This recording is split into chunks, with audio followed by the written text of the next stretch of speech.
I'm doing a recording of it Mhm. to the cloud. Okay, sounds good. So this way, if like something goes wrong with the videographers. We just have this. Awesome. Yeah. And it should just be, I turned off the waiting room thing, so it should be good.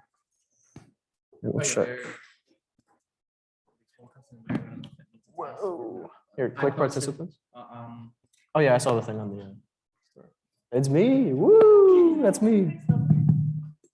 Yeah, sure, whatever. And both mics work. Excellent. This is already going better than the staff meetings. This is great. Oh, let me pull up the slideshow I have. Of course, it's on a different Google account.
Turn that on. Ooh, it's working.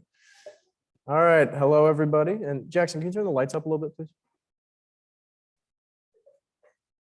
Hey, there we go. Yeah, somehow I messed up the math. I'm not really sure how. So. All right. Well, everyone, thank you all for coming today. It's a full house here today. So thank you all for attending the SA Town Hall. I appreciate everyone who's managed to make it out here. I know we have some people, at least some people over Zoom, so that's very nice. So I hear you laughing, Becky. Come on. Next slide, please. We'll just do some introductions. So first things first, we have the SA Elections and Credentials Chair, Daniel DeSlippi.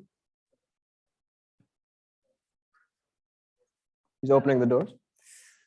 And then myself, SA's Chief of Staff, Will Eaton. Our contact info is up there, and we serve as the impartial hosts for this event. So, yep, we're on Zoom. Mo was going to do Insta.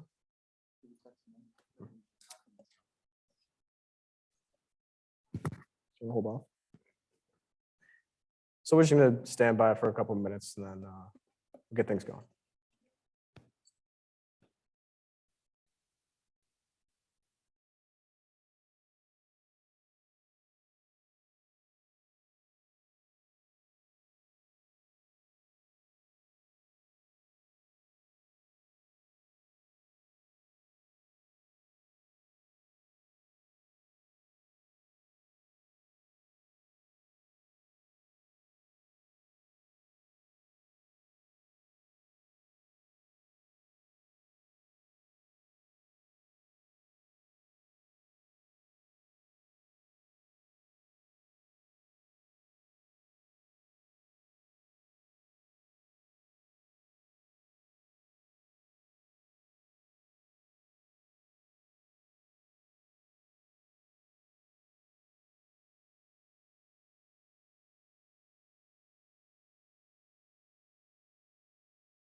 Okay.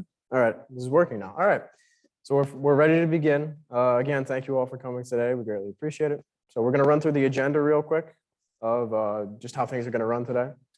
So first things first, candidate introductions. Each candidate will introduce themselves, give a brief statement. Yeah, that's what that is. Then we ran a poll through UB Linked over the last few days, collected questions from the general public. So we'll run through those questions. If we have questions from the audience is more than welcome to provide questions. And then if necessary, we'll go through some general questions for all candidates. We'll go through position-specific questions, excuse me, depending on what position you're running for. And then we'll do closing statements, and then we'll be done. All right. So we'll start with our candidates for president. So we're running in alphabetical order by first name. AJ Franklin. So you just want my name or? No, just give us a brief statement about yourself. We have microphones over there, brother. Yep, just behind it. Whatever you want to do. Okay. All right, everyone can hear me? Cool. Okay, so my name is AJ Franklin. Okay. Okay, so my name. Can I do it without it or? Okay. All right. My name is AJ Franklin. I'm running for SA president. I'm from Brooklyn, New York. So I like some of the main things I do. I'm director of recruitment for UV Marketing Association. I'm a member of the Student Diversity and Inclusion Committee for School Management. I don't know if BSU would consider me a member, but I go to the meeting, so I don't know if you guys would consider that. Go ahead. Okay, yeah, so I'll say I'm a general member of BSU. And let's see, what else do I do? I try to create opportunities for students, like at my internship, I'm a marketing assistant for Blackstone Launchpad, and there I meet a lot of great people. And I make so many great connections who are just like really high up. Like I met the lawyer for Bobby Shmurda. What else does he do? He does a lot. Like he's connected to the mayor, and it's like just making connections like that is great because I feel like I could do a lot to give back to the community around me. And that's like one of the things I love. Like, and then I got a big family. I got like more than 17 other siblings. Let's see, and I just really enjoy like making the most for our people. Like I'm really selfless, obviously not super selfless, but I really care to make change for our people who are, especially those who aren't like in a less privileged position. Okay, that's it. Thank you for your statement. Up next by alphabetical order, we have Austin Wolfgang. Hi, can you hear me? I can't hear it. Hi, my name is Austin Wolfgang. I'm running for president of SA.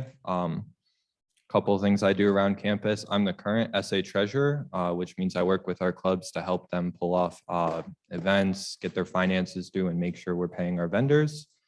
Before that, I was speaker of the assembly.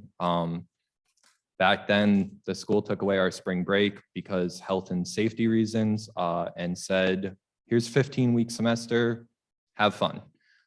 It was not fun. So I fought with the school to try to get mental health days installed in the semester. And while unfortunately it wasn't successful, we did get a lot of professors to pull back on work for students during the spring last year. A couple other things I'm involved in campus. I've been a member of the UB Mock Trial Club since like my first week here. It's where I found my family on campus, all my friends. And that's honestly been one of my great things. I recently joined OAS, the Organization of Arab Students, to dance with them for International Fiesta, which honestly, yeah, that too. A couple other clubs I'm involved in, but yeah, that's my main thing has been just advocating for students through SA and being a part of our clubs here on campus. I'm originally from Albany, New York, so I'm a New York native. All of my family is public school kids. I'm a public school kid, so I know what it means to advocate. I came from a school that had like a less than passing graduation rate is how I'm going to put it, to be nice to my school, because I still love them dearly. But yeah, that's kind of my story there. So Becky, are you next? Thank you, Austin. Up next, we have Becky Paul. Hello. Oh, wow, that was loud. Okay. Hi, I'm Becky. I'm originally Nigerian, so I kind of sound like this. That explains the accent. Okay. I live in New York City. I live in Queens, right by the beach, 5 hours away. It's cool, super cold. The wind is very, very, very, very bad. I've been in America for about 4 years, give or take. And it's been a fun time. You know, I've been involved in student government the entire time. In high school, I was the student government president. It was fun. I promised lesser days of school. I kind of got that, but it wasn't a good way because COVID came around and all that. But it happened, and that's the point. Then I came to UB, and my first year I ran for RHA president of my governance complex. Got that. It was tough because imagine doing programs during COVID when you're supposed to help people have fun. We overcame it. You know, we had some really interesting programs. We went door to door, told people, hey, where are the people you voted for, you know, on that Zoom call that time in, I don't know, in the fall semester, and handed them stuff, did really good, ended up winning a third of the awards that the RHA complexes get, which was super cool, super fun. After that, I became a paraprofessional, partially because my mom told me to do that, and partly because, you know, it was fun. I was told I couldn't do the SAE board when I became a paraprofessional because it was like conflict and stuff like that. So I ended up dropping out of the race to run for treasurer. I was going to run against Austin last year, fun fact. But I dropped out because I was going to be a paraprofessional, but I didn't want it to end that way. So I joined SUNY SA. If you don't know what SUNY SA is, it's basically an organization, assembly, not organization. It's an assembly for all 64 SUNY campuses. So if you didn't know, I'm one of the UB's representatives. I'm the delegate. I represent UB and UAlbany. And for the past year, we've been talking about, you know, student wellness, mental health, trying to get SUNY to have that be one of its forefront things.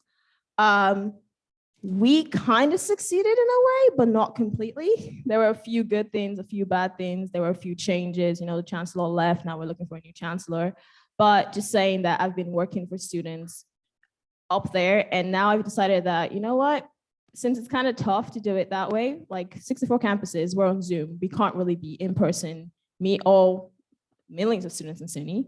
I decided to bring it back to UB and just be like, hey, how about I start here? And then when next I go back to SUNY SA to give my updates, it's like, here's what UB's doing. It works, you know, have an exemplary, I don't know, example. But yeah, so I'm running for president for that reason, for the students, because that's something I truly care about. I'm a pretty selfless person, but I'm also super curious. So I join a bunch of things, like I'm involved in Blackstone. I'm involved in student engagement. I'm still involved in RHA as a parapro and as one of their residents. Yeah, let's use that word. But yeah, I'm just involved in a lot of things on campus. And Becky, if you didn't get that, I'm running for president. I didn't say that. But yeah, here you go. All right. Thank you, Becky. And next we have Nathan Cottom. Excuse me. All right, guys. My name is Nate Cottom. I am running for the position of president here at SA. I am an exercise science student. Currently, my involvements are just right now working for SA and putting in hours where I can in the lab, in the classroom. Currently, I am doing volunteer hours in the Cressy lab, which is where they do all the crazy physiology research down on South Campus. Definitely one of the most fun things I think I've ever done as a college student. I was absolutely intimidated my first week there, but since then it's just been an amazing experience. I'm in the pre-health track because currently my plan once I graduate is to go on to med school. That's my ultimate goal.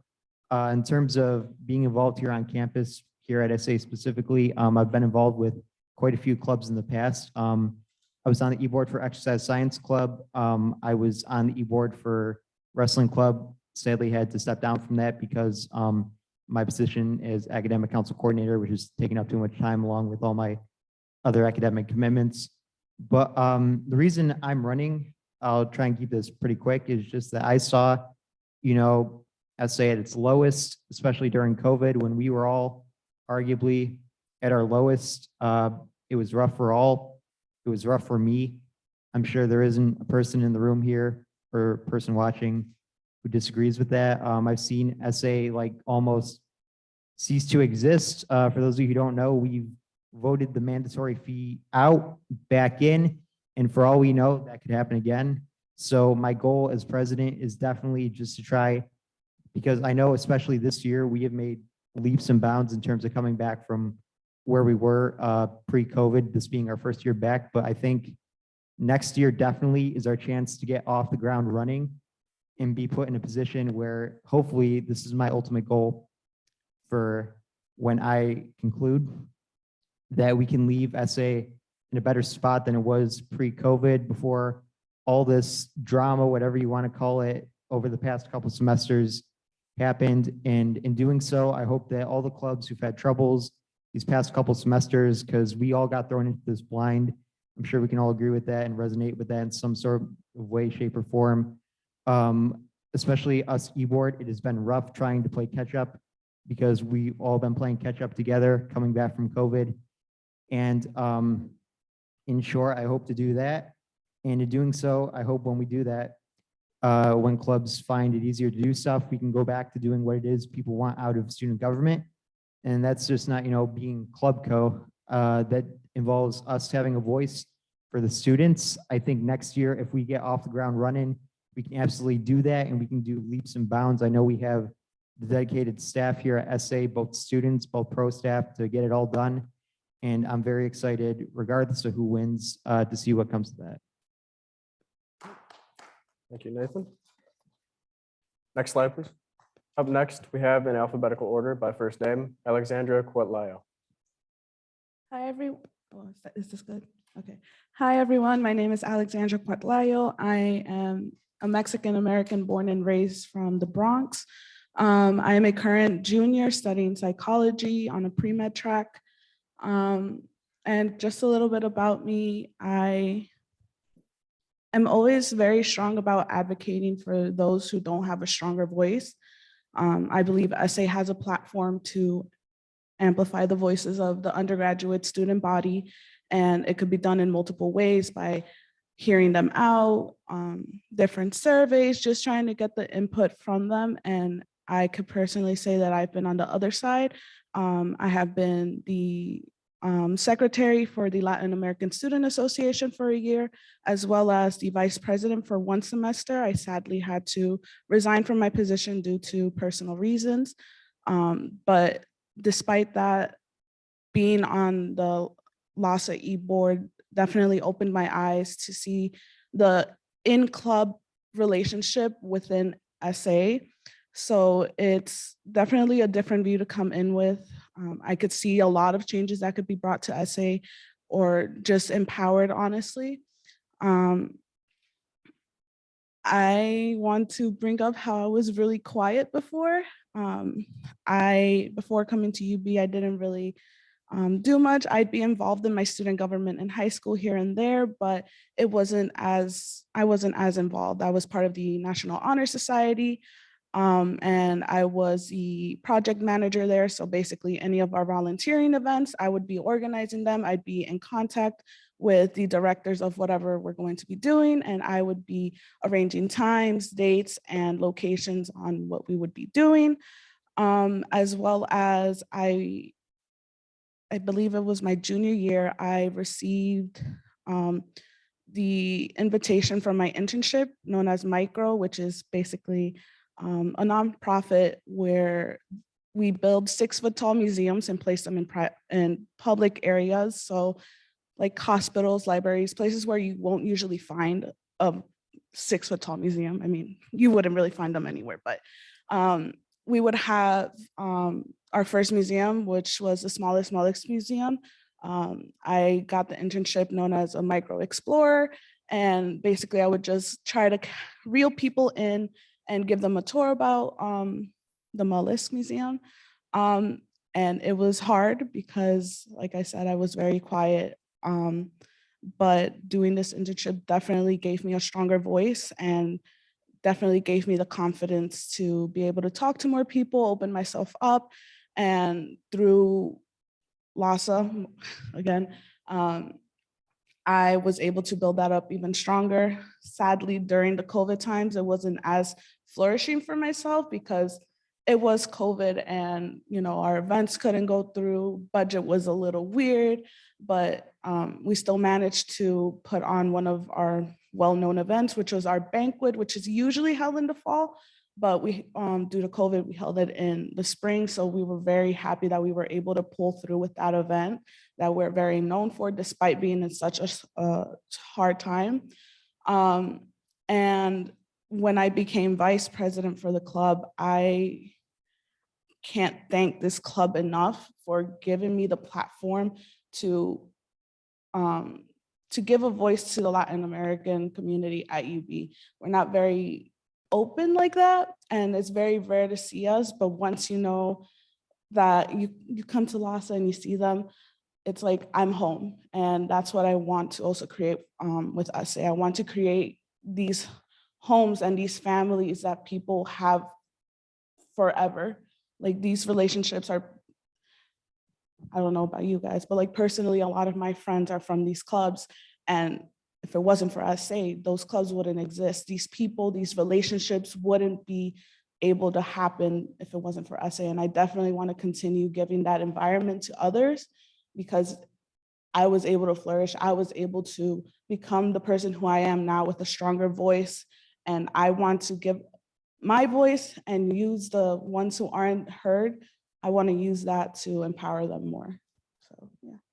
Oh, and kind of side note, but I also was part of Alma Nanichi, which is LASA's dance team. And I danced with them 2019 banquet and the 2020 International Fiesta, which we did win first place. So yeah, that's basically it. Thank you, Alexandra. Up next, we have Montana DeSabio. Hi, is this too loud? Okay. Hi, I'm Montana DeSabio.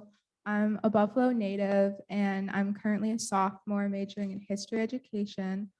Currently, I am the SA vice president and I really wanted that position just because my freshman year, I was at home due to COVID and didn't really have an outlet outside of my schoolwork, which became very stressful for me. And I wanted to make sure that you could give students the opportunity to get more involved on campus, which I think mainly is through clubs. So the SA vice president deals with clubs and I wanted to make sure I could bring that outlet to other students. And so I know it would help me and I know it would help other students. Currently on campus, I also am in the history fraternity because I'm a huge history nerd. I could tell you like any random fact about someone. I could probably list the presidents in order too. Yeah, and I'm also in the bowling club on campus and I was in bowling all throughout high school. In high school, I was involved in student government and I was on their committee and I also helped start the GRL group, which is still running today. And I ran it with the assistant principal of the school. And yeah, I'm just like excited to be here. Thank you, Montana. Up next, we have Sammy Pang. Hi, everyone. My name is Sammy. I'm currently a sophomore studying business administration with a minor in law. And I'm from Queens, New York. So, you know, a lot of reps from the city up here. I'll be honest with y'all, school is not really for me. You know, I have held good enough grades to keep everyone satisfied, being good academic standing. But what I really do enjoy about college is the experiences that I'm able to get from it.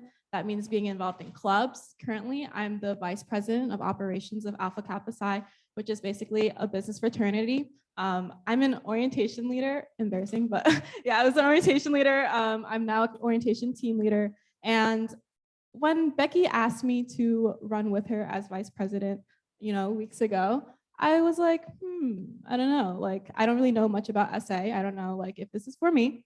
But after some research, after seeing what essay does, advocacy clubs, events, these are all things I'm interested in. These are all things that align with my values. And these are all things that I believe I can develop upon when in the vice president position.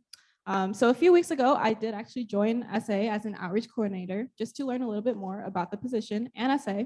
And even in that position and campaigning this whole time, I've learned so much about what the students want, what club e-boards want, what people are lacking in their college experience. And I believe that I have the initiatives and skills to make their voices heard. So that's why I'm sitting up here today, running for vice president. And that's all I have. Thank you, Sammy. Next slide, please. First candidate for treasurer, we have Alana Lazinski. Hello, my name is Alana Lazinski. I can't hear myself, but I assume you guys can. I am a current junior at UB, and I am running for the treasurer of the Student Association at the University at Buffalo. One thing about me is I consider myself an outgoing person and a generous person. I with my roommates, I give them stuff if they want something from me, and that's basically like how I was raised, to be an outgoing and generous person. And you can like ask people that I'm friends with is that I am outgoing, even to the point where they have to tell me to keep it down a little bit. And that is also attributed to the fact that I am part of improv, which I have been in since high school. Additionally, in high school, I was in student government, and I actually led the yearbook by myself with one faculty member, and I was running around the entire school to get quotes from every single person, because the dean said that if we did not get quotes from every single person, we would not get yearbook quotes. And now in the 2019 yearbook of my high school, there are yearbook quotes, and I also got baby pictures of everyone, and we have that too. Some of my values include speaking up for the unheard, which I assume we will get to later with our parties, but think about amplifying people's voices. That's very important to me. Also strengthening the relationship between SA and the students, because like you were saying, clubs are a very good way to make friends and to meet people that align with yourself. So I think in order for people to get more involved with clubs, they should also be more involved with SA and know more about them. So there should be a strengthened relationship between SA and the students that they lead. Thank you, Alana. Up next, we have Tyler Herman. Hi, I'm Tyler Herman. I'm the current SA Senate Chair. I'm currently running for SA Treasurer with Austin and Montana on the Blue Strength ticket. I'm also in the Honors College here at UB. I'm an Economics Department Ambassador. I'm an Economics and Political Science major, forgot to mention that. And then I'm also an admissions employee here on campus, as well as Senate Chair. Those are both kind of part-time, so I'm able to do both, which is fun. I get a diverse view at what it's like to work on campus. I'm running for SA because last year at my high school, I was the president, and I saw how limiting our payment structure was, having to rely on all of the school finance policies. And then I came into SA and saw that we had a similar structure, and I know how limiting that structure can be. And talking to the clubs through the Senate and seeing all the supplemental funding requests, I see how important the ability to move money through SA is to our organization. So I just want to get involved to try and modernize our payment systems to move money as quickly as we can to make sure clubs are able to put on events and make sure that access to the club's own money isn't the thing hindering a club from getting connected to students. So that's why I'm running for SA Treasurer. And yeah, thank you. Thank you, Tyler. And before we move on to the first question, we're going to limit responses for questions to 1 minute, just to be aware.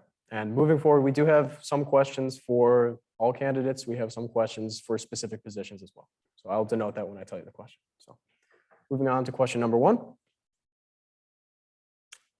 This is for everybody. What have you learned from petitioning and campaigning so far? You could just go down the line. Yeah. So just to clarify, everyone has the opportunity to speak. You're not required. So Yes. if you don't, you want just pass it. So what I learned from petitioning is, So what I learned from petitioning is that like we only needed 30 signatures, and that was probably the easiest part. But just knowing like how supportive the community around me is, and just how easy, well, not how easy, just how much people believe in my vision, with how easily it was to just get those signatures by asking for them, it really showed me like, okay, it's go time. And so like when I do what I do, like campaign wise, I have them in mind. I have what they want in mind. And so like my campaign is about like not just me, not my self-interest. It's really about what the people want, especially like the people who are devoted to making change in the community around them. Like I'm very, that's one of my areas that I focus on the most, is just trying to make change in the area around me. Are you putting up the? That was 5 seconds, sorry. Yeah. Okay. And that's time. Okay. I'm gonna try and, I only have one hand to do this, so I'll do 5. Yeah. Yeah. I can make this 10, does that work? Well, the alarm will just go off. Are we going in order? Doesn't matter. I'll do this for 10 seconds, because that's a little bit more. All right. So I'd say there are probably two things I learned when campaigning. First thing is that not a lot of people are that involved with student government, which, you know, there was a whole lot of both people, you know, who were very supportive to see I was running. But at the same time, I had a couple people, when I was asking for signatures, they asked me, I didn't know we had a student president. And that was a bit, I had to take a step back there. And the second thing I learned, being comfortable in your own skin. For those of you who may not know, I am not the best communicator with words. So what I like to say is that actions speak louder than words, which is why I did this. Because I'm a bit of a goof. But other than that, I think it's been just a very self-reflective experience petitioning, and I feel very comfortable in my own skin as a result. Sorry, Yeah, that's on that one. I got distracted. Thank you, Nathan. I won't say this is necessarily new of campaigning, but one of the things I heard from students continuously is what is available to me and how do I get involved? A lot of students don't want to take on the part-time jobs that SA offers, but they want to help their student government. So finding ways for students to get involved, whether it's, you know, more clubs with their e-board positions, as many of the people here got their start, whether it's, you know, task forces where students can get together and talk about things, or just going out and protesting. My first year here, I think it was during October, there was a huge Divest UB protest. You know, that is one of the things I've heard the most from people, is they just want to get more involved, but they don't know how. At the 10 seconds, okay. And the other thing I've learned is that a lot of people kind of just don't care and don't realize the power that the president holds. So just get people involved, your friends too. Thank you. Am I set? Okay. So fun fact, before I started petitioning, I actually did not have a campaign platform. The first person I walked up to, I intentionally did not go to people I knew, because I was like, I mean, if I know them and I tell them sign this, they're gonna be like, yeah, sure, I'm gonna sign it. I went to people I did not know. And the first person I went to, she chewed me out. Yeah, because I was like, I'm running for this. Can you sign my petition? And she was like, I'm signing that. I don't know what you're gonna do for me. What's SA? And I was like, this is what SA is. I explained it to her. And I remember I put my petition aside because she had an issue that she really wanted fixed at that point in time. Like, that's why she was so not in a good mood with me.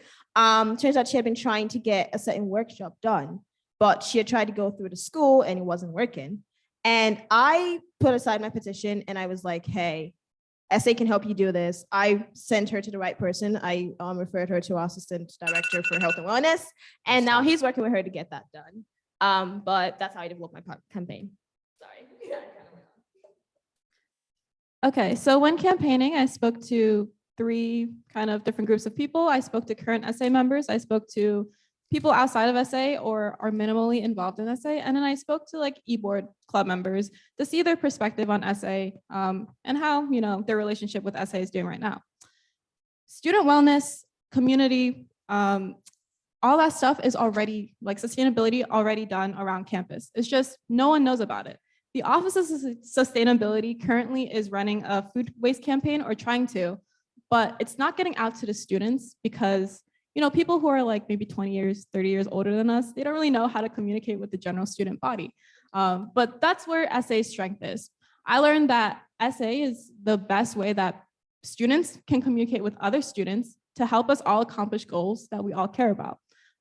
So I also learned about, actually, I'm gonna stop because my time is up, but more on that later. So what I learned mainly is that face-to-face interaction is extremely important here on campus, especially coming back from year before this during COVID when we were all online.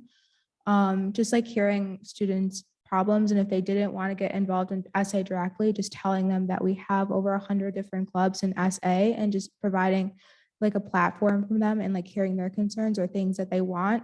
So honestly, just like hearing out the students and just knowing that there are thousands of students on campus and they're all going to have the same thing as they want to be involved. So just hearing students' concerns is what I learned the most. I definitely builded my platform and like still continue to focus on everything. Something that I learned while petitioning is something that I kind of already knew, but just seeing how actually diverse UB is and how diversified our population is. And as you could see, it's a very common note that is being spoken upon. A lot of people don't know what SA is, what they do. They just know it's something that's in the school.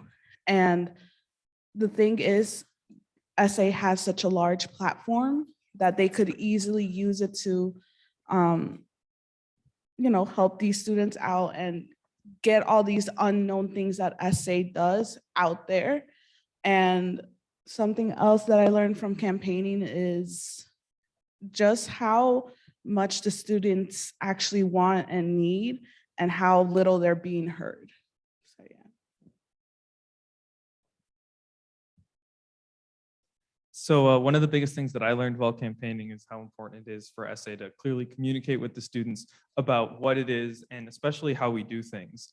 I feel like a lot of the stuff that I heard while I was petitioning was, well, this is my problem with SA. And then I would hear something and then it's like, okay, well, this is actually a quick, simple misunderstanding that could have been explained in a 15-second conversation, but this person had held a 3-month grudge over this. So, I saw how quickly things could be fixed if SA was just communicating our policies and regulations quickly. That's why part of our Blue Strength platform is our club resource library. We're going to have all of SA's resources, policies, procedures, all in one easy place for club e-boards and students to use to understand how SA works and how we do things so that any student can get involved and do whatever they want to accomplish. Thank you, Tyler.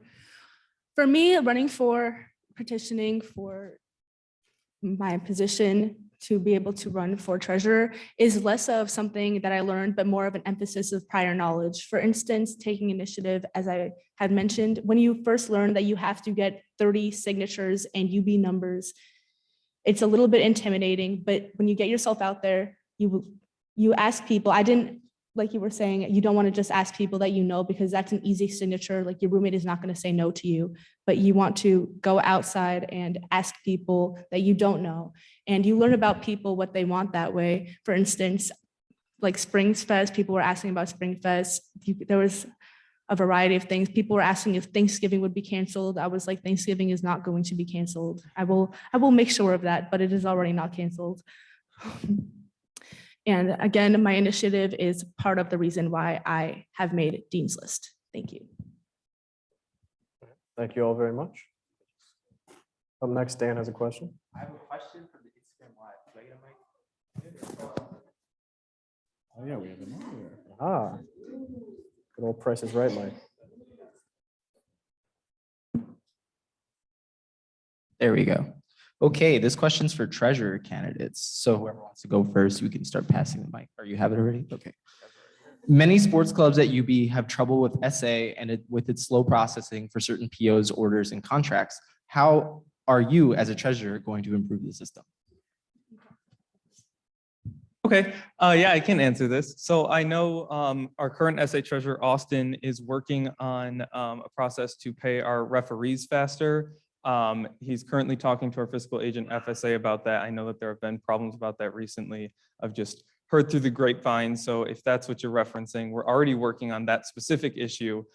In general, I'm going to work on getting payments from clubs to their vendors faster by getting SA a credit card. It's been a long fought battle. I don't want to say fought, actually. It's been a long mediated battle with our fiscal agent to work on SA getting a credit card. But I believe that we have the millions of dollars to back up a few $1,000s of expenses. So I think that if we work hard, we'll be able to work a deal out with our fiscal agent.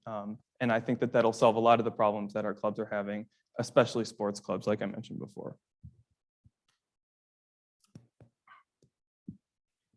Thank you. If it is okay, would you be okay with rephrasing the question or explaining it again? I can repeat it. Tk you so much. Let me just scroll up again, sorry. My thumbs are so full. I'm nervous of what the rest of the comments are. You have a whole 6 viewers. Oh, okay. Okay. Hopefully the servers don't break down. Many sports clubs at UB have trouble with SA and with its slow processing for certain PO orders and contracts. How are you as treasurer going to improve the system? Thank you. I think there should be more people involved with looking over who is the payment methods, because a lot of the time it is few people looking over who is getting paid and who is paying them. It is a lot easier for things to slip through the cracks. There should be more witnesses in those transactions. Quicker payments, as Tyler has aforementioned. I don't really like to ramble. That's just my answer. Sorry. Not that you were rambling, but I have a concise answer. Thank you. We're going to move on to the first question for, this is for the candidates for president. So this was received from the poll on UB Linked, excuse me. What does the phrase listening to the students mean to you? How will you keep yourself and your staff accountable to that phrase?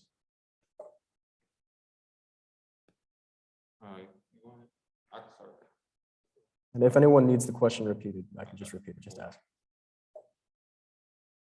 So can you say it one more time? My bad. What does the phrase listening to the students mean to you? How will you keep yourself and your staff accountable to that phrase? What the phrase keeping students.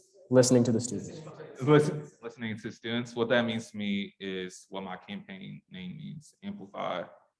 And it basically means giving students more influence over what SA does, actually listening to their critique. Not saying that SA doesn't listen to their critique, but I want to make sure that they feel that their voices are heard. And I want to actually personally interact with them, have people do outreach to them. And another area is basically be more transparent with hubs, like having a ledger where it basically lists everything SA spends and it's live. So students really know where that student activity fee that they pay all the time is going. Yeah.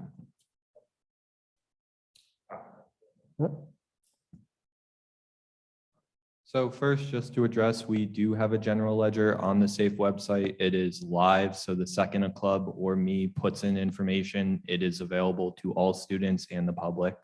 I just wanted to address that real quick, because that's something we have already done. In terms of listening to students, I feel it's giving students the opportunity to get their voices heard. That is why I want Senate town halls. That is why I want task forces. That is why I want 2 new assistant directors of student engagement. That's why I want to bring back student affairs. Thank you, Becky.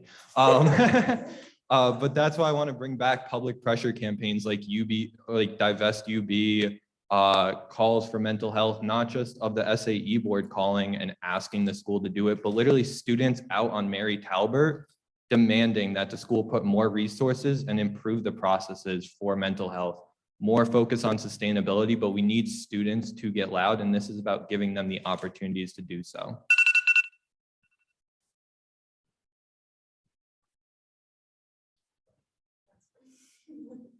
I agree with most of what's been said, that it's very important to know you're being out there and involved with your community, making sure you're heard, and in being heard. Often that means, you need to have a voice, you need to be loud. I personally can be loud sometimes. Just to add something that wasn't already said, what I think it means to be listening to the students. Thank God, because me personally, I think my biggest strength is knowing when I don't know. And the one thing that I'm specifically worried about, but at the same time, I'm not, because I know my strengths and weaknesses, is definitely spring and fall fest. I mixed up the order because fall fest is first. Not bad. But basically, when I don't know, I admit it.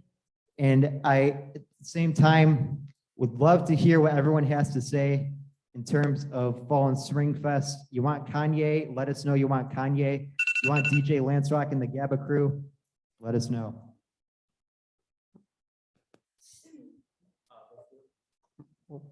Becky's good to go. Before we move to the next question, I just want to tell everybody in our lovely live crowd, if you have a question, you can Dan, just raise your hand. She hasn't gone yet. Wait, what? We have another I candidate. haven't gotten. Oh, sorry. No, it's fine. You could go. All right. So listening, I think, is different from hearing. Usually we just hear people. Hearing is when you let them voice out their issues. Listen is when you let them voice out their issues, and then you actually make plans to address those issues. So right now on our campaign website, we have a form that, you can put in what it is you have issues with, and then we're going to actively work towards it. Towards holding the staff accountable, when they do bring up issues the students have, told them, the first questions I probably ask them is, okay, you've told me what the issue is. Now, what plans do you think we can implement? What actions do you think we can take? How do you feel like we can help this student? And that way we have the staff going, not just going, A, student A has this issue. We have the staff going, A, student A has this issue, and here's how I think we can help student A. And if it's necessary, we can bring student A in and have student A voice their opinions as to how they think their issues will be solved. I'm done. Thank you. Thank you all for your responses. Dan? If anyone in the crowd has a question, just raise your hand and I'll come walk over to you with this lovely microphone. Thank you. No takers? No, I mean like over the course of the whole event. Oh. How specific can these questions be? I will screen them.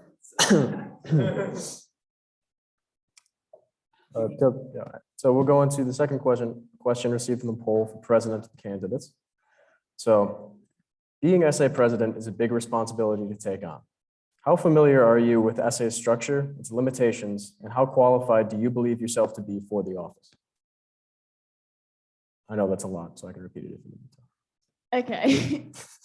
Okay, so definitely being president of anything is a big responsibility. I have been a part of SA this entire year, so I'm very familiar with the structure. I'm very familiar with how it worked. I'm very familiar with all the work that the current president has done in restructuring, making sure things are kind of working better than before.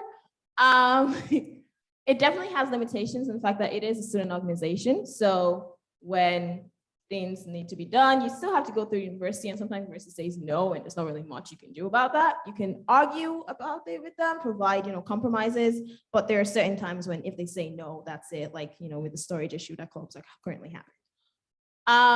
How qualified do I think of myself to be in the office? I have been in the United States for 4 years, and in those 4 years, I have been in a presidential level type of role. So I think all those experiences combined make me super qualified to be in this role because I've seen a lot and I've learned a lot from it.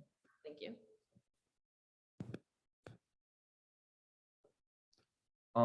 So how familiar am I with SA? I would say extremely familiar. I spend pretty much all of my time there working to get through all of the purchase order requests, answer club emails, helping clubs start events together. So I would say I'm very familiar with SA and what goes on in SA. On top of being the treasurer and overseeing the money, I am a member of the e-board, which means I oversee all of the things that happen at SA, our 70 student staff, all of our departments. I work with all of our clubs. I've probably met every e-board member at this point, or almost every. I say I'd feel pretty qualified before being treasurer and overseeing the money, which, so I have the business side of that already. I was speaker of the assembly, which meant I was advocating for students. I did that in high school. I've done that here. I want to keep doing that. And I believe I have those qualifications, and it is a big responsibility, and I'm already doing it, part of it at least.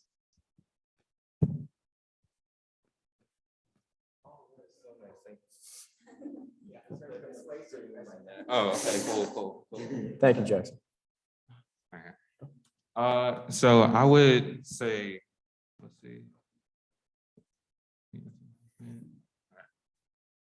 When it comes to essay structure, I'm obviously not as familiar as the person sitting to the left of me, but do I need to be? Yes. Do I? Yeah, but at the same time, it's not just, what I realize a lot of the time is that I take the lone wolf approach a lot of the time. And like, even in my own campaign, I'm the one who's doing most of it. Like I wake up at 9 a.m. and I stay up till like 3 a.m. Like I wasn't even able to go home last night because I'm dedicated to my craft. And I know I don't need all the experience because essay, you have a big team surrounding you. So it's not always about you. And if I don't have the experience, like that's why I have Alex here, who has been a part of the essay structure and knows like the grievances of it. There is being qualified and there is being ready, all right? So in terms of me being qualified, I'm the current academic council coordinator. I have a fairly decent understanding all around of how essay works. I definitely wouldn't say I am perfect in that regard. There's definitely going to be that learning curve, but I like to think that I am pretty well-rounded in terms of just about every department essay has. In terms of being ready, oh dear, no one here is ready for that. I can assure you that there will be sleepless nights. There will be crying, for me, maybe lots of it. There will be moments of doubt. And I think there is no one in here who's totally ready for that, but I think, at least for me, I am absolutely up to the challenge. Thank you all for your responses. I believe we have a question from the audience. Hi guys, how are you? You guys doing well? Stupendous. I have a question for Austin.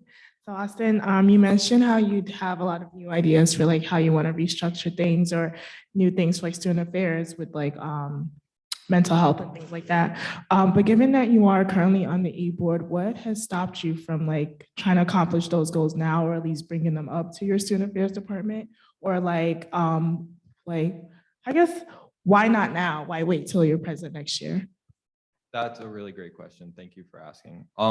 So one, as treasurer, I'm focused on finance policies and working with our clubs. I've met with you, I've met with a few other people in this room to help get events off the ground, which means I don't get to spend nearly as much time as on advocacy as I would like to.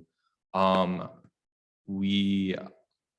know I've mentioned some of these things. Like I know I mentioned the academic affairs person to you before.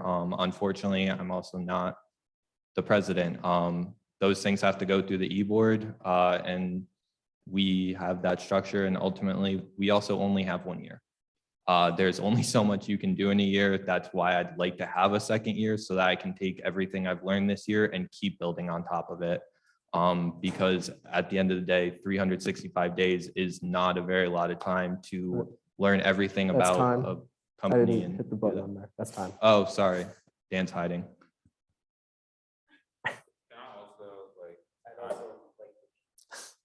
Are we allowed to chime in on that?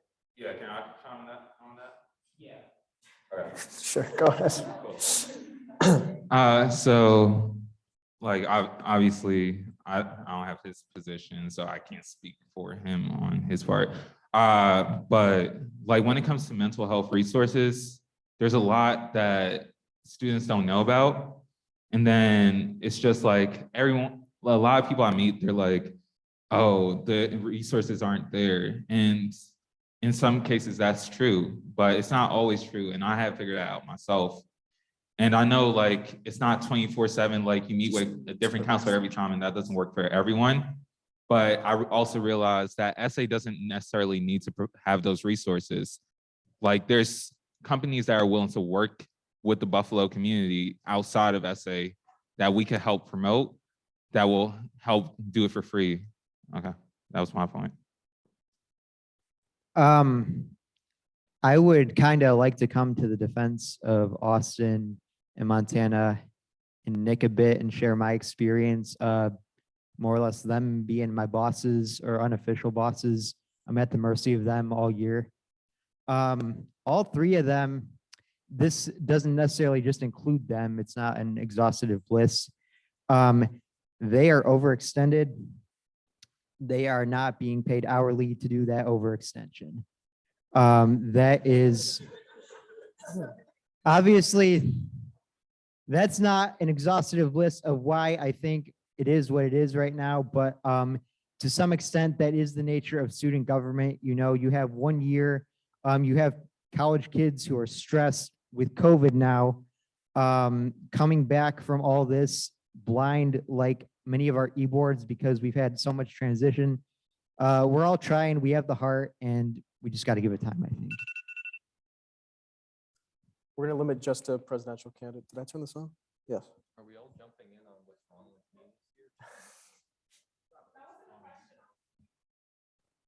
with me? Hold on. Becky, do you want to go ahead? Oh, okay. Just because he mentioned it, he did mention about how, you know, you're usually in the role for just a year and there's not much you can do in a year. I do believe that that is a very important point to bring up, because a lot of times people end up in a position of just 1 year and they do what they can, but things get rewritten over and things get, you know, they just don't continue is what I'm trying to say. But I think that him going in a second year does help with the continuation of what's it called, initiatives that have already been put in place. That's all I wanted to say. Sammy, did you want to add something on my time? We're limiting it to presidential candidates. Well, thank you for your words, Becky. All right, we're going to move on to the vice presidential candidate questions. So, just kidding, we have another question. Ready? This is a question that goes towards the presidential candidates. Now, what I've heard so far of issues such as Spring Fest and Fall Fest, and years 1 and 2, such as multiple years of being elected, I'm curious. So with each campaign you guys have, even if you win, you'll need to run for re-election, and then you'll have to make a new campaign. So do you feel that you'll have the qualifications to adapt to the constantly shifting needs of the students, what they want, and their needs when it comes to stuff like that from all the seasons throughout the year?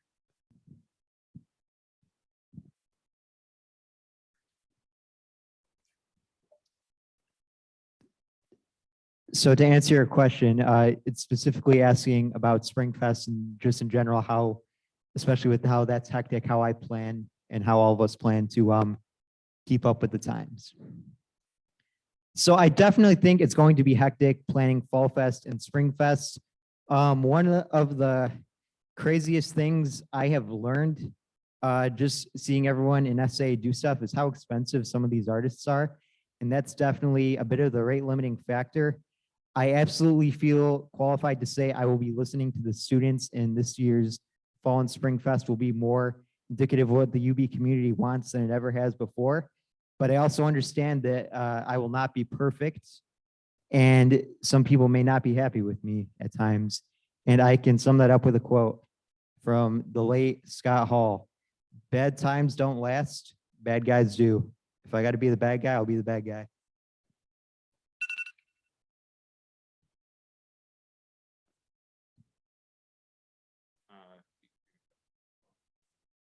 So in terms of Fall and Spring Fest, I've gotten this question during the campaign a lot, actually. Are we bringing them back? Yes, we announced we're bringing back Spring Fest. Fall Fest didn't happen because problems with the university. I'm not going to go deep into those, but that's also why Spring Fest is outside. We have the lineup pretty much ready to go. Hopefully it'll be out soon. In terms of keeping up with what the students want, I've already announced my intention to create a committee on talent who's will be made up of SA staff, senators, and people not affiliated with either branch, either from clubs or just random students, whose job it will be to go out, create a survey, get survey results, and give me a report as the president as to what the students are looking for in those fests. I was a part of that decision this year, and I got to tell you, it is really hard for 3 students sitting in the office to figure out what 20,000 students are going to like and how we can spend and how not to waste that money, but still be able to spend it. Okay, so concerning keeping up with the needs of students, first of all, we're all still students, so we have the basic down, okay, it's our community. Secondly, SA does have an outreach department, and recently we've been working on figuring out what exactly that means. We've been doing a lot of tabling, but I think that outreach department could do a lot more than tabling, like actually get away from the table, talk to people, get people's needs on that. That way we can deal with the changing desires and needs. There's also still going to be the form that people can fill out whenever they feel like, whenever it strikes a fancy, and someone will continue to monitor that to see if certain things have changed. Did that answer your question, or do you need more clarification? Okay, great. Nick? I think. Well, thank you all for your answer. Okay.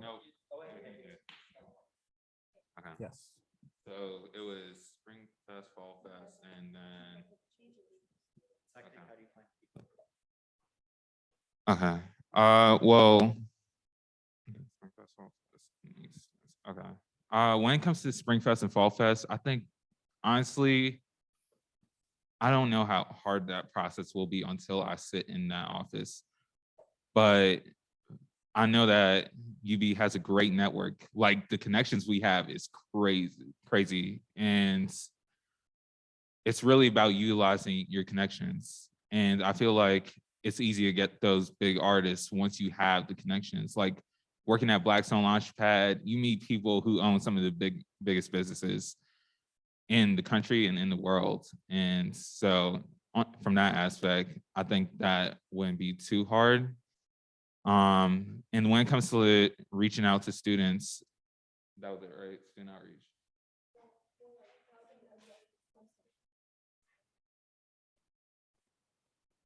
Well, it's 5 seconds, right? So So thank you all for your answers for real this time. Sorry about that. We're going to move on to some questions for the vice presidents. Vice presidential candidates, excuse me. So the question is, how do you plan to keep clubs in the loop about changing policies and procedures? Okay, so I did talk to the current Vice President Montana while running my campaign, and I learned that the communication through clubs, for this semester at least, was more direct. And when speaking to club e-boards, a lot of the council coordinators of these clubs are not really utilized because for me, an effective communication or line of communication would be club member, club e-board, council coordinator, and then to me, the VP candidate. Okay. Also, I learned that a lot of communication is through email. For me, I found it's best with a large staff or like with hundreds of people to just have kind of like a Slack or like a Discord kind of thing. So it's more casual form of communication, more updates posted regularly. So I would probably just implement a Slack, a Discord, Teams, something like that for all the clubs.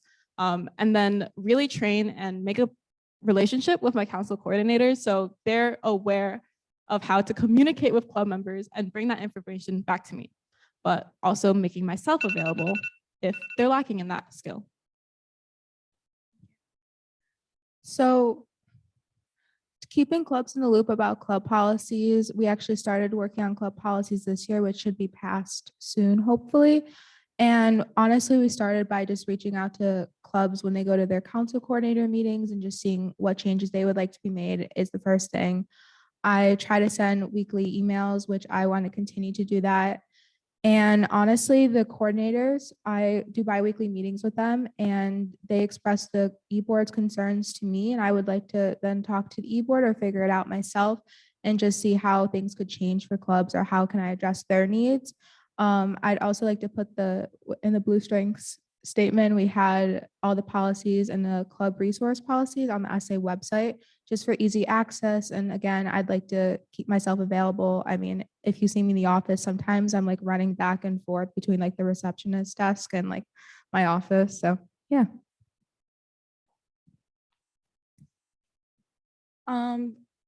So as Montana has mentioned, the way she's been communicating with current e-boards is through email. And yes, it has been effective, but I feel like there's more that could be done to keep clubs in loop. So I was thinking of even potentially holding Zoom meetings or Zoom meetings where the e-board could come, receive them new information, and then also potentially putting all that new information somewhere on the SA website so they have easy access to it, as well as something that I really would want to do if elected is making sure that once a new e-board is joining, that the transition of power is done correctly, because the main reason why these clubs are out of loop is because they're not given the right tools to be in their position, and the transfer of powers within e-boards is really essential, and that way they could understand what's going on currently in the club. Thank you all for your answers. Dan?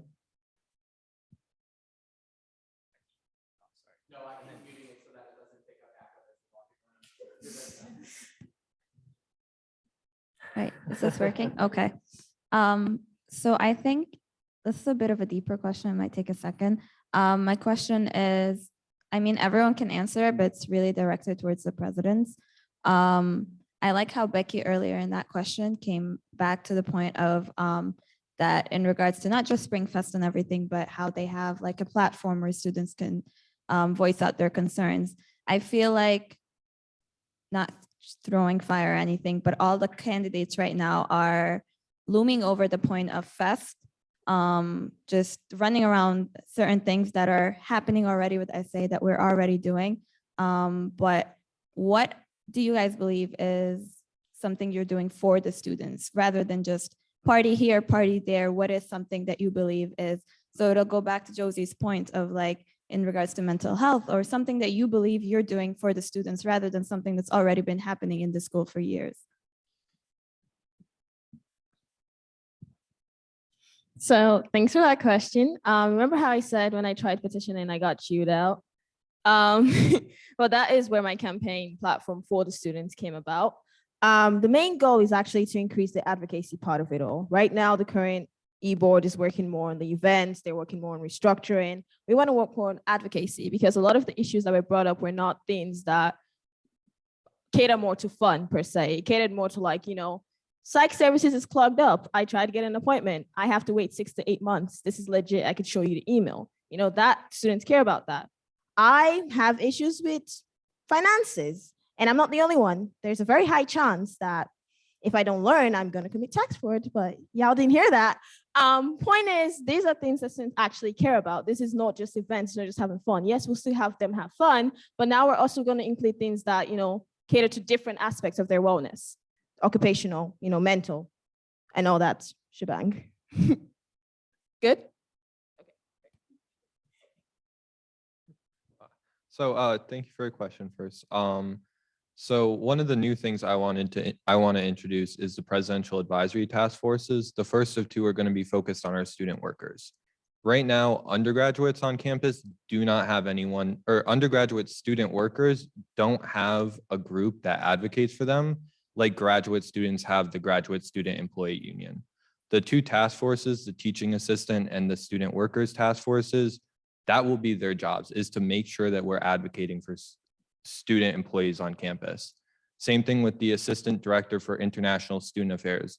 Right now, SA has a ton of amazing international clubs who bring so much culture here and help our international students acclimate, but this will be this position is meant to make sure it's an SA priority too, that we are providing resources for international students, not just relying on those clubs as well. And that's the end of my time. I'm glad Austin brought up the like you were saying advisory boards, right? Advisory task forces. And it's like I was thinking about the same thing because of the fact that like there's only so much the SAE board can do. So having people who are more dedicated to really giving the students what they want is necessary. And to go back to your question, it's like students focus a lot on Spring Fest and Fall Fest and stuff like that because they don't know about the artist opportunities SA provides. Like one of the common ones that I realize is like the legal services. There's a lot of students that don't know about that. And like my thing is marketing. So when it comes to stuff like that, it's really getting that awareness aspect down. And then it's not just about like Spring and Fall Fest for me. It's about all aspects of being a student, including financial literacy, poverty. I guess you could say I'm trying to amplify Austin here with what I'm saying, but I think being somewhat disgruntled SA staff, that's putting it nicely some days, we're on that same energy that we want to be loud and proud with some of our issues, because I think a big thing with student advocacy is that people are afraid there's going to be dissent, but at the same time, I also think the exact opposite, in that you can't fix a problem until they hear the problem. And I think when you say what the problem is, you need to be loud about it.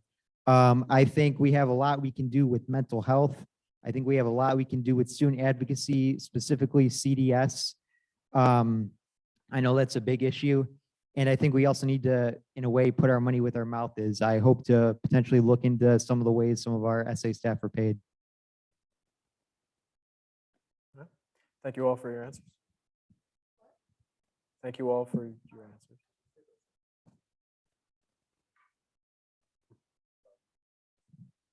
Right. Mo, did you say it was just presidents or? No? Hmm?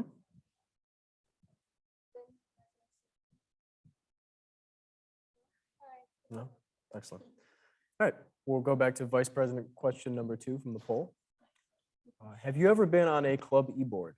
If so, please explain your position or positions that you might have held and how they prepared you for this role as Vice President. I have been on an e-board of a club. I'm currently Vice President of Operations of Alpha Kappa Psi, a business fraternity. In this position, I oversee five committees, Unity, which focuses on community development, pretty important for SA, professional development, which is also important for just students in general, service events, banquet, and then marketing. So through this experience, I learned a lot about how to get our initiatives, goals, and words and events out to the student body, which is a part of what I do right now as an outreach coordinator for SA and what SA needs to do in the future. And I also learned a lot about event planning, budgeting, how to get people engaged in events, because after COVID, that's a huge issue, engagement. And I also learned, leadership skills, how to work in a team, how to effectively communicate with other members of the e-board, and how to listen to the voice of the members so that I have goals, initiatives that resonate with everyone else. Thank you. For UB, I have not been on a club e-board only because my freshman year clubs weren't really running, and the second year I'm the current SA vice president, and it is a conflict of interest to be on the e-board of an SA club. However, I have talked to e-boards this year, and I feel very confident that I have heard their needs. In high school, I was the captain of the bowling team for 4 years, and I was also president of the GRL group and vice president of NHS.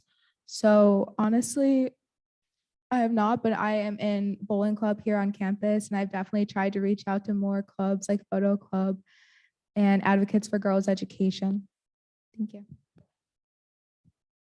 So I have been on a e-board. I've been a part of LASA, which is the Latin American Student Association, for about a year and a half. My first year, I was the secretary, where my main duties were taking care of emails, effective communication with other club e-boards, as well as taking care of the attendance at our events, because attendance was very tricky with COVID, especially since we had like requirements to follow. So definitely the secretary position has prepared me in matters of organization and keeping everything on track, making sure that all of our information and our weekly emails that I would draft were sent out effectively on time with all of the information needed for our events that week. And I also served as the vice president, where I worked very closely with the president, and that just amplified the voice that I have and allowed me to speak for others. Thank you all for your answers. Don't think that we've forgotten the treasurer candidates. Question number 1. We actually got this one multiple times in the poll. What is a PO? What does it stand for, and how does it work? What did you say? Don't hurt you with this. I'm gonna.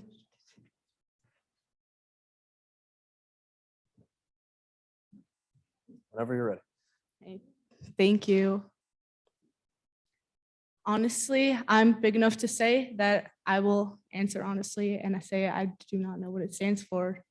I know what a PO box is, but I don't know what this is, and I'm not going to lie and say like I will know everything in my life. I would know everything as a treasurer. It's kind of hot in here. I don't know what it stands for, and I'm not going to lie. But if you know what it stands for, I'm sure that's why you gave me the microphone first. So. No, I apologize. I took the last question, so I wanted to give you one. I'm sorry. So a PO is a payment order. That's what it stands for. It's how an SA club receives funds from their bank account. So you submit an application with the appropriate documentation, including receipts, statements, invoices, whatever that would be from the vendor, and what it is you're purchasing. You submit that to the finance team, and we work with our fiscal agent FSA to get that money from your account into the hands of your vendor. Right now, because we use payment orders, the vendor gets paid after service is rendered. I'm going to work with FSA to get us a credit card so you can pay up front. The other option right now is an advance check, but that does take a little bit longer. I am going to work on getting advance checks sooner, especially if our mediation for a credit card doesn't go as well as I hope. Well, I can answer it now.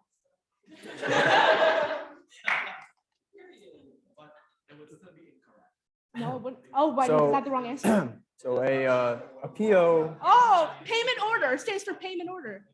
No, it doesn't. Excuse You're me. wrong. So Better luck PO. next time. You got this, man.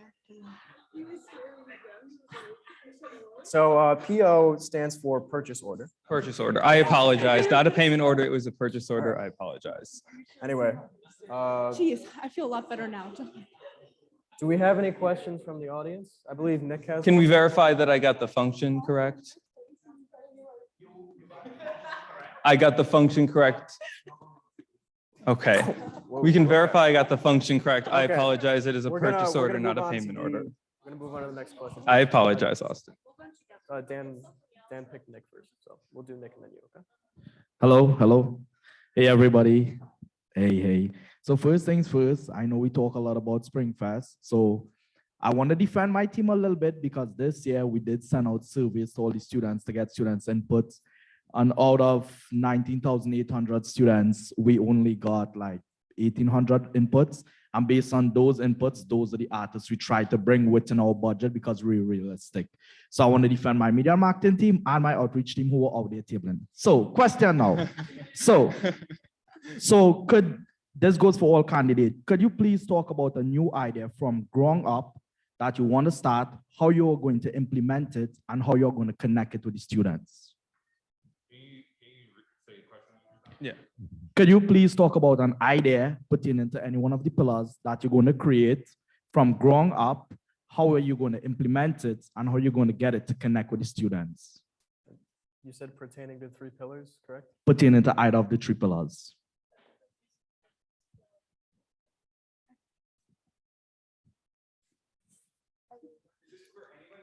Anybody? Everybody. Okay, I'll talk about it. Okay, so I'm not a very event-focused guy. I leave that to the entertainment department because those are the people who actually understand how to throw those events, and they do amazing with it. Clubs Montana is going to handle. So I'm really focusing on advocacy, and that's where I want to highlight those task forces because right now there truly is no student employee voice. That is something from the ground up I will be starting. I know how to do it. They're done through executive order. That is then submitted to, the school and the secretary, and the task force is formed. After that, I will open up and distribute a call for applications for all TAs who are interested in the TA one and all student employees besides TAs for the student employee one, because these task forces will be entirely made up of the students they're meant to represent.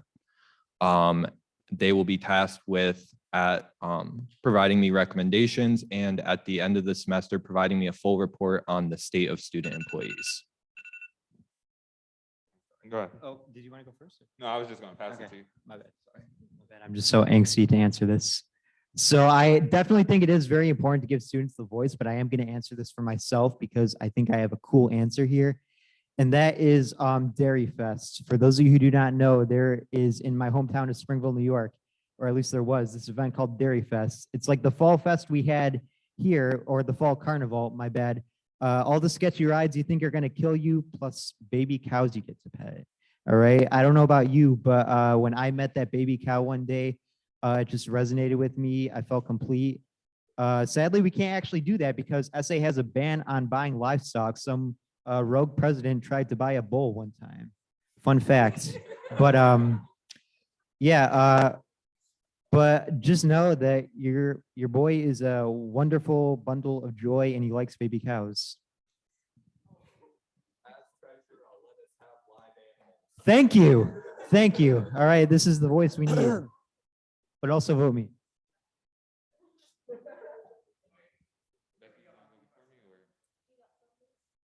got something to say, but if no. Okay, cool. All right, and then let's see. Oh, sorry, I keep forgetting the question. Okay.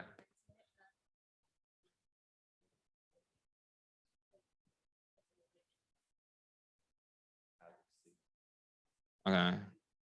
So I'll go with advocacy. What I love is the fact that there's an ability to really give students, like SA has so much potential and I love it. And one of the areas I really want to add to that potential is giving students the skills they need to succeed. And one of those areas I know that like a lot of us struggle with is financial literacy, like knowing how to spend our money and knowing where not to spend our money, especially when it comes to loans. Like there's so many people, so many horror stories I hear about, like loans gone wrong and people being in debt with more than $50,000 of loans.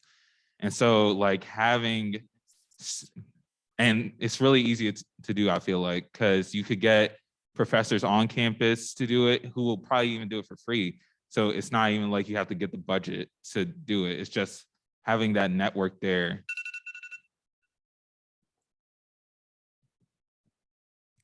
Okay, so I'm gonna give you the idea that is most feasible, and you could probably do like today if you wanted. Wink, wink.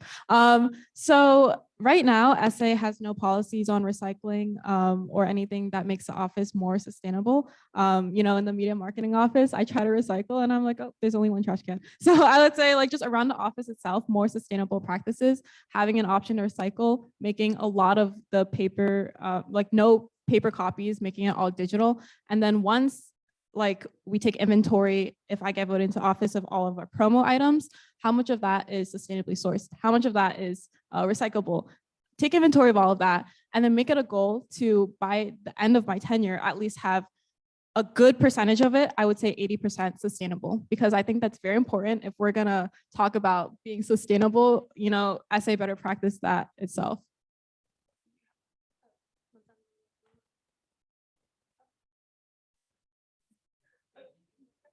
Like, I'll be polite, like we can share. So in terms of clubs, something that I really want to get started is formalizing a grant line under the vice president. This specifically would be for clubs that do not have a budget and for to help plan their events or purchase long-term equipment.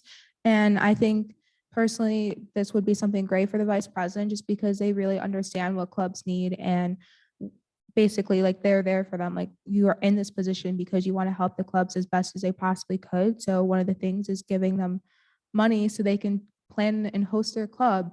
So that's something I definitely want to get started. No, it's fine. It came back. It came back. Okay. So I currently work at a lab. I don't get paid, but I'm there. And something that I get a lot when people try to join is I'm a senior, I'm graduating, I need something on my resume, right? A lot of people want to add skills to their resume, they want to add experiences to their resume, but they don't necessarily want to be an SA for the long run. They don't want to be a staff member. And so a program that I was thinking that Jackson and I actually been talking about was having a kind of a long-term events kind of thing where students can help SA out with something and then have that be tied into like their, resume as something like an experience they've had. But we weren't too sure about like the legalities of what incentive it was going to be. So that was going to be a talk for like the treasurer or something, because I know we can't give them money, but something else that they can have, maybe a digital badge, a micro-credential, or something like that. But yeah, that's the event I've been thinking of, you do your resume basically. So if elected as vice president, well, the vice president in general works very closely with the clubs. And like I mentioned before, SA has a very large platform and it's not used to its full potential. So something that I wanted to implement next, well, if elected, is potentially have like a Google form or something along those lines where SA clubs can submit their event details. So like date, location, time, a flyer, and have it posted on the Instagram, the SA Instagram. And now I am aware that they do that currently right now, but the SA club has to DM it to the SA Instagram. And I feel like, it shouldn't be asking, it should already be something that's done because, SA is for the clubs, it's for the students, and it should be something that should be already done. The clubs shouldn't have to ask them to post it for them. SA should already be doing that.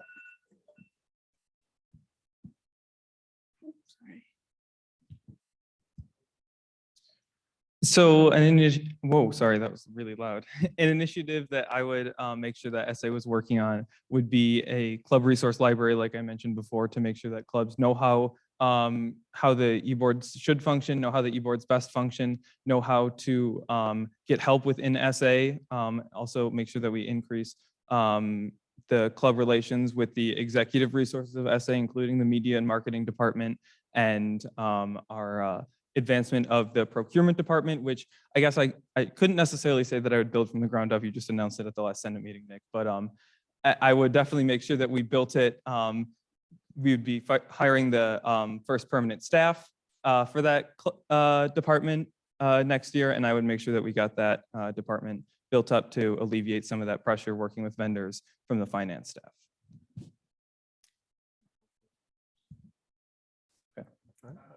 I believe we have questions from the audience. Oh.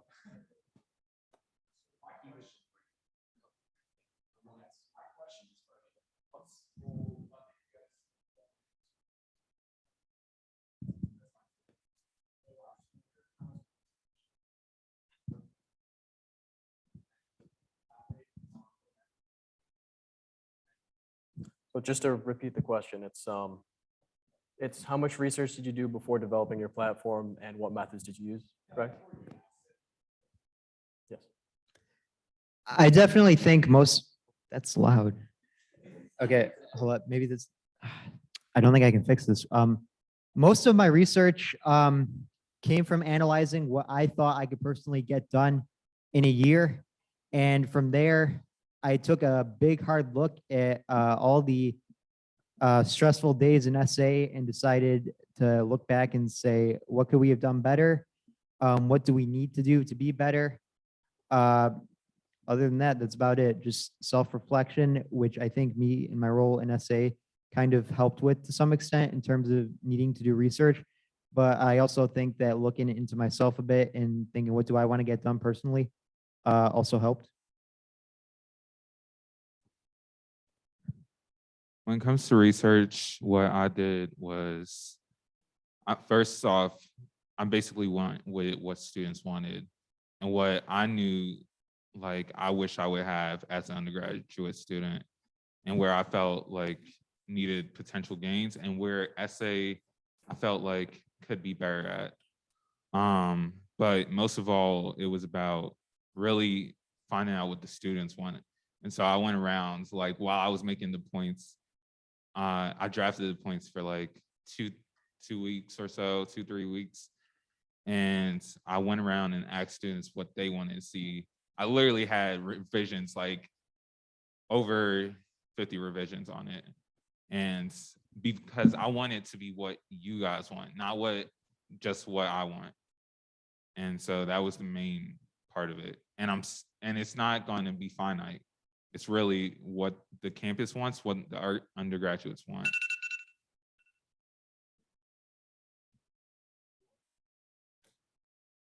Sorry, I thought you were saying you wanted it. In terms of research, like I went and looked up old campaigns I had followed because I had, been involved during the last 3 e-board elections here. But you'll notice that my candidate platform looks nothing like those. Mine is all about how we can work to increase essay structure.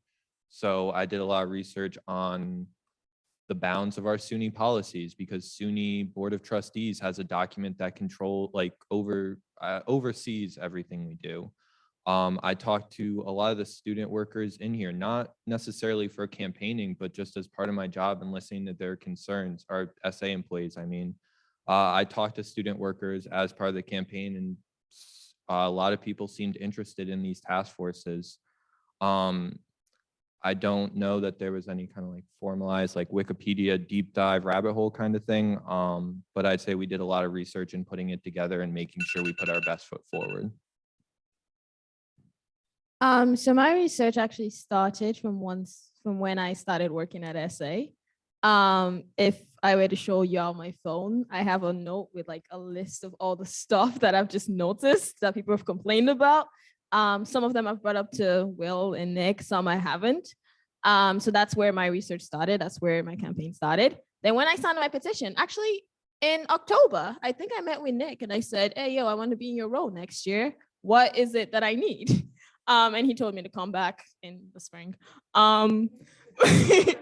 But I also signed out 2 petitions when I was going to run, just because I knew it would be not so hard to get 30 signatures, but I also wanted to get more than 30 signatures so I could have an excuse to talk to more than 30 people.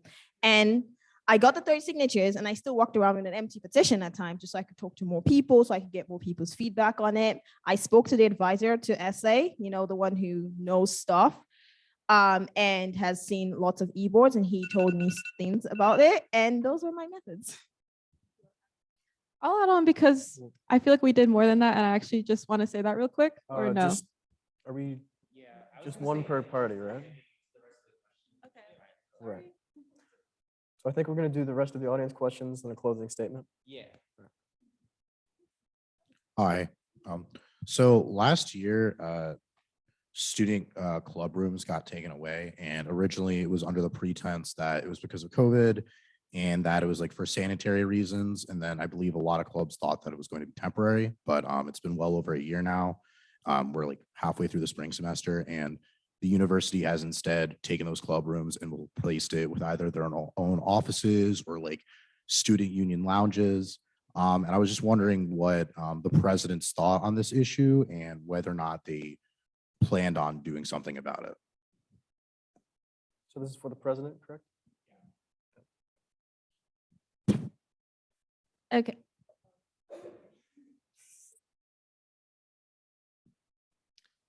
All right, so to elaborate a bit for those who may not know, there has been a little bit of back and forth with the club rooms here at UB.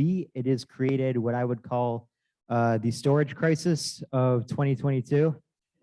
And this has specifically impacted a lot of clubs who had equipment grant orders. What I can tell you is that we are definitely working on it to have a solution by the end of the semester. My hope is that it is a self-correcting issue by the end of the semester, and that we have means for clubs to go about and store their stuff and get stuff when they order it. That's definitely been an issue. I also think that going forward in terms of like the club rooms and stuff, I think that streamlining a lot of the stuff on UB Linked in terms of clubs being able to get rooms, all that sorts of stuff is definitely going to make us a bit more of a well-oiled machine going forward.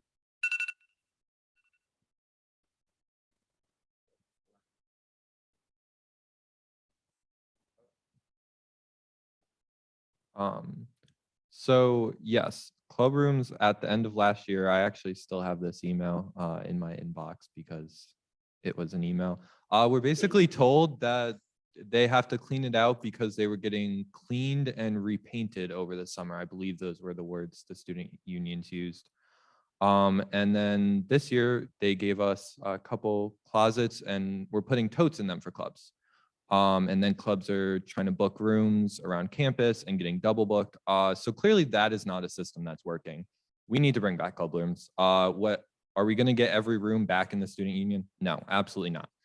Can we get some of them back? I believe so. Can we get departments to co-sponsor our clubs and give them space similar to how the engineering club does or engineering council does? Absolutely.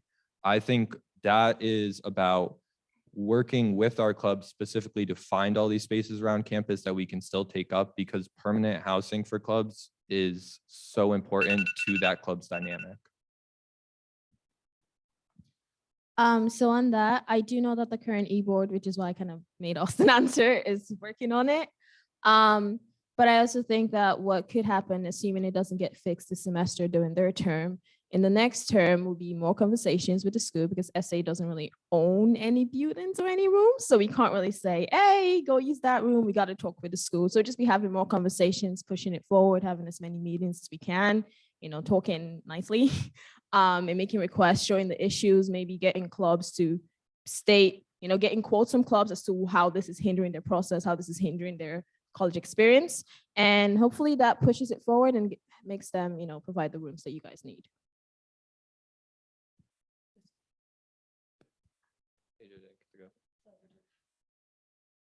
I definitely agree with Austin's point on having other departments co-sponsor, because I've seen like men of color, I know they're not SA, but they have their meeting in engineering, in the area engineering department. And so there's a lot of great spaces across campus that I feel could be used. And when it comes to the club, I personally don't completely know what's going on with the double booking, but when it comes to that, I would say make a more efficient process so clubs actually know what's booked and it's live, like as simple as an Excel doc or something like that. And just really finding out like what innovative strategies we could use to make sure that problem doesn't happen, and also taking on that process before the semester even starts. That's it. Thank you all for your answers. We have one more from the audience, and then we'll do closing statements. Oh, okay.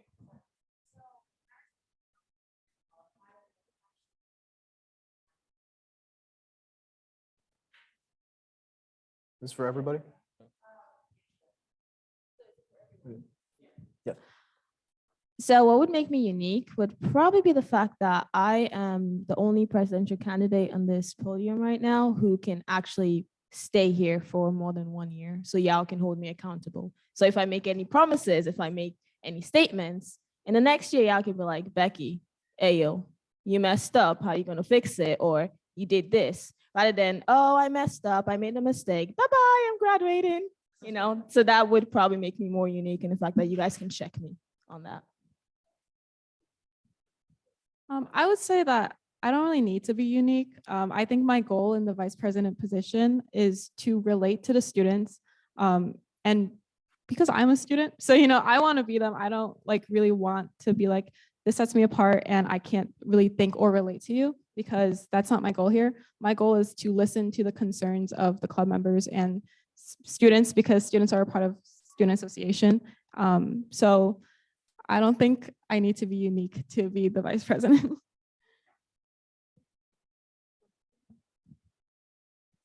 I mean, my platform already is what makes me unique. Like you can see the remnants of it right here.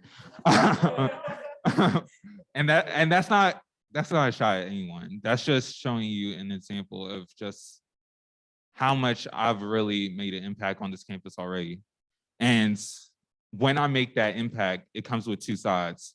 It comes with a lot more than two sides, but it's a lot of love and it's a lot of hate. And I literally read every single comment. And I try to understand every single student already with what I do. So I carry on that responsibility in student association as well. I carry that responsibility with everything I do. When my coworkers disagree with something I said, or I feel like something is left unsaid, then I change myself to be better with them. Yeah. And it's always about communication and really just making sure that you're not being a nuisance to the people around you.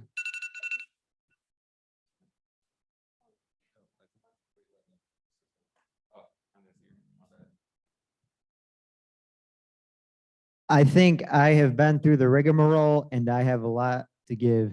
In terms of being through the rigmarole, I don't like saying that word, but COVID was definitely hard on everyone, especially me being a first generation college student, being raised by my grandparents, having multiple instances where, people in my family who I love to death were up in the news, either closing down Clarence High School for a day in a high-speed chase, getting arrested on gun charges. I've definitely seen some low lows in that regard. I also think in doing so, my ability to bounce back, be able to give back to people is something that's going to go leaps and bounds for me.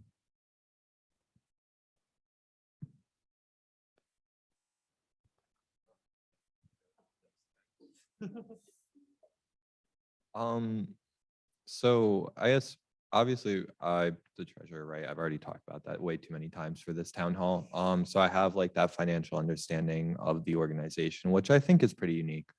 But like and not to say anything about our other candidates, I've spent my entire college career in the organization. I started proxying with my RA back in my first semester. Then I joined the assembly last year. So I truly have that full glow understanding of this organization and what it needs, which I think is pretty unique. And also I think I don't know, I don't want to call it unique because I know some of the past e-boards and some of them, not all of them, some of them have been very, very good and very, very dedicated. But I think the dedication I have shown this year, the working with clubs, the hours I put in is unique. And that's something I'm prepared to bring next year.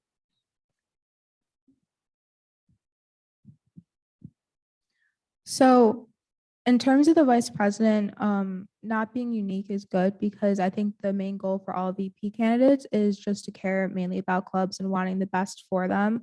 Personally, what makes me unique is I'm like Becky, I am young. I would still have another 2 years here, actually 3, but yeah.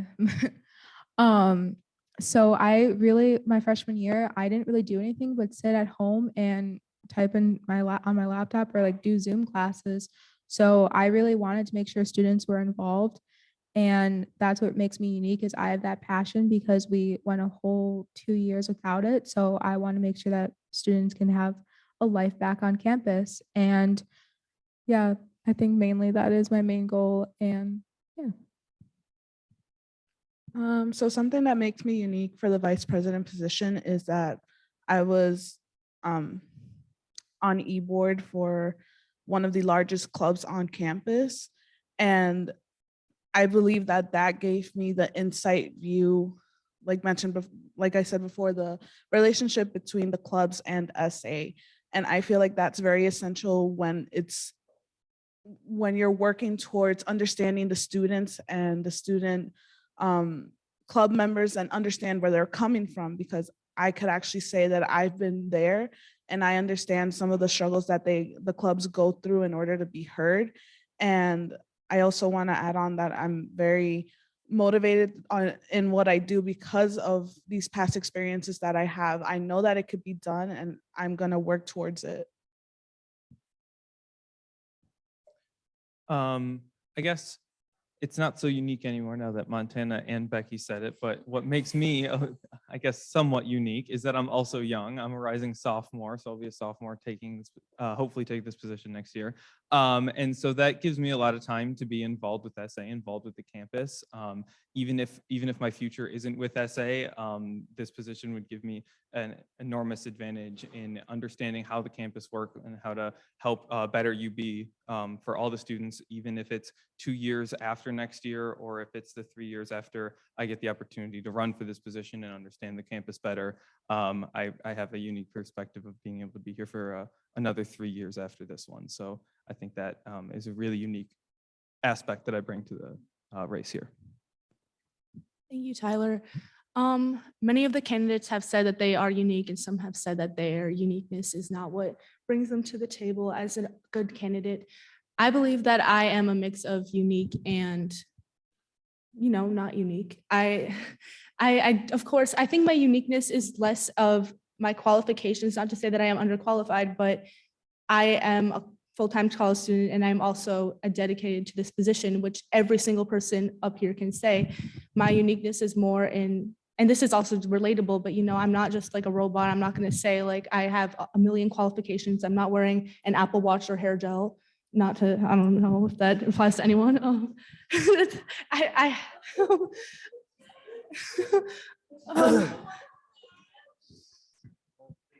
I'm saying I am relatable. I am a full-time college student. It's like the person that will be voting for me, hopefully. And I am dedicated to this position. Thank you all for your responses. I did Now not we'll mean that move to on. come out like that at all. Tyler. He's like, I won't even look at you. It's okay. No, but you will. Yeah, we have 5 minutes. So, considering it's 6:55 and I want everyone to speak, please try and keep your closing statements succinct. That being said, we would like to start. So we'll just go this way again. Before we start closing statements, is this on? Before we start closing statements, I want to thank all the SA staff that came today. I want to thank everyone who submitted questions. And all of our audience members, your wonderful questions. And I'll just pass it to the candidates. I'm gonna keep this quick because this water went right through me. And I got to skedaddle. But in short, everyone and their mother here at UB wants their voice back. And here I just lost mine with that last word. But we definitely hear you at SA that you want your voice back. We have been this entire last year playing catch up. We understand what you guys are going through, that it's been rough. It has definitely been as rough for us. We are ready next year to get rocking and rolling, getting back to doing what it is student government should be doing versus what it has done in the past. Good God. I have high hopes for student government next year if you elect me president. And apart from that, I have got to go to the bathroom.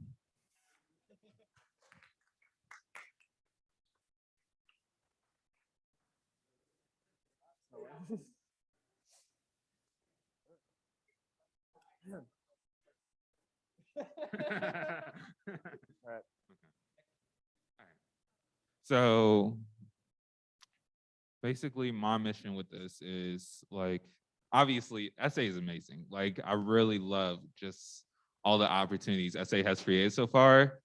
Like one of my favorite ones so far is, well, actually that weekend where we had Black Explosion, and what was the other one? Fiesta, International Fiesta. I mean, apart from me being a part of that, it was just amazing to have those events. But then there's so much more potential that I see. And it really goes to like, what groups have we not included already? And it also goes to mental health, like what opportunities have we not created already? And then it also goes to student awareness, marketing. There's so many students who don't know about the resources that SA provides. And when it comes to marketing, that's one of my main goals. And then it's also about student voice and transparency and really getting students what they want and giving them the voice. Oh.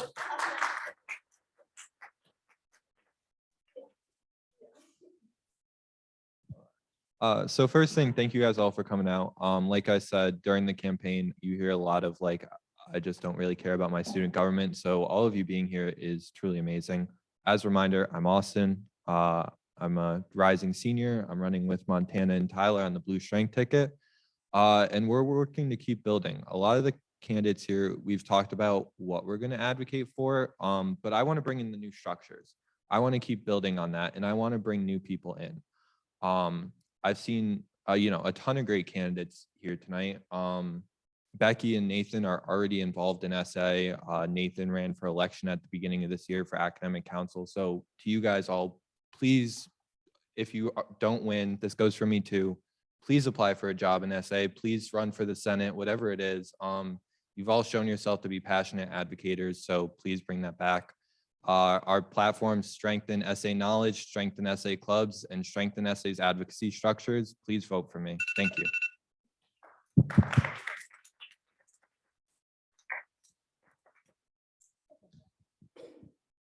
Okay, so I'm Becky.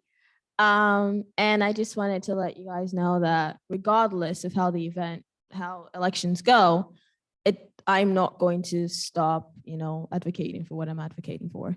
This is not tied to whether I become president or not. This is just, I'm going to do it regardless. It might be a lot harder if I'm not president, but I will still do it. And I just like you guys to remember that. I think it's amazing that everybody here has decided to, gain confidence and come up here and run to support you guys, to represent you guys. And I'm grateful that you guys all showed up, even those who have to be here because they're working. And I just want to remind you guys that if you want an individual who, will continue to fight for you, regardless of what the benefits are, then you should vote for Paul and Pang, vote for Becky, and vote for Sammy. Hey, so yeah. Hello.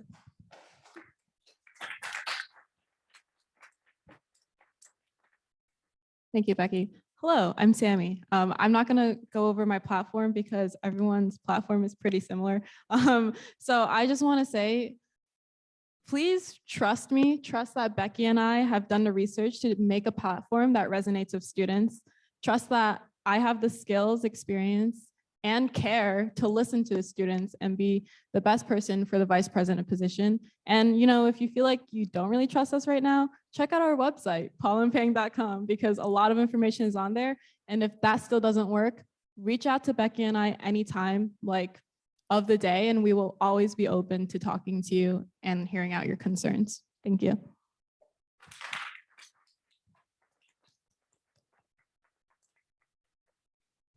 Hi, I'm Montana and I'm running with Austin and Tyler for the Blue Strength.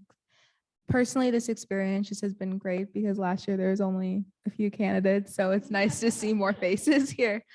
But honestly, I love clubs so much, and just seeing them active on campus is great. And even if I'm not elected again next year, I still had one great year with a great e-board, Nick and Austin.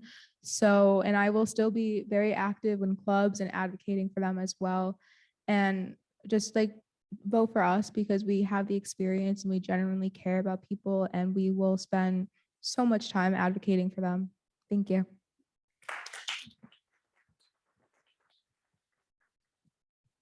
So I'm Alexandra, and I'm running with the Amplify Party alongside AJ Franklin and Alana Lazinski. I just want to say that we're truly passionate about what we're doing for SA or want to do for SA. and we really want to see a change. We believe that SA has the potential, and more than the potential and ability, to create this better environment and community for the students, and accommodating it to their needs and their wants and what they want to see for next generations. Like, this is, it may seem like it's only for next year, but that is wrong. We are setting the example for future generations, and I hope you consider the Amplify Party when you are voting. Thank you.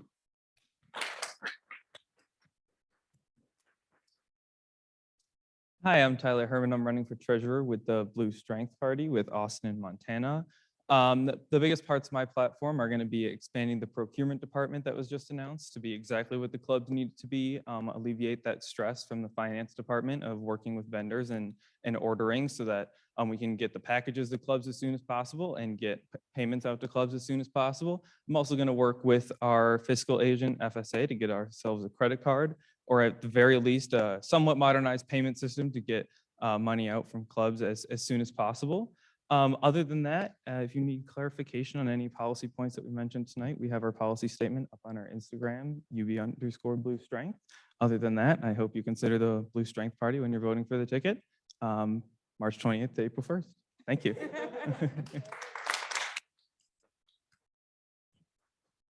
Thank you. All right.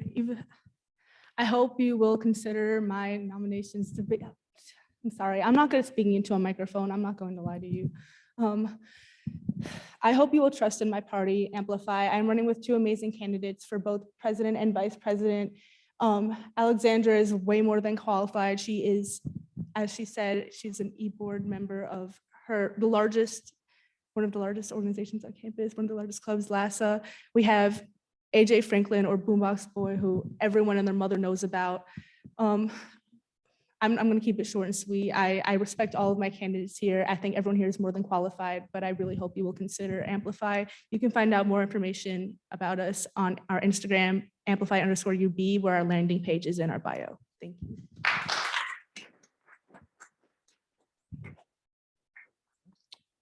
That just about wraps it up for everybody. Thank you for coming. Couple announcement, or one announcement on, what was it? On April 29th, we will be, or the engineering council will be holding their endorsement vote. So of course, all the candidates are invited. Oh, what did I say, April? March 29th. Good catch. If you are not an engineering council, you are welcome to reach out to your coordinator to try and hold those endorsement meetings, because we want to hear as many students' voices as possible for this process. But thank you all for participating, and have a good night.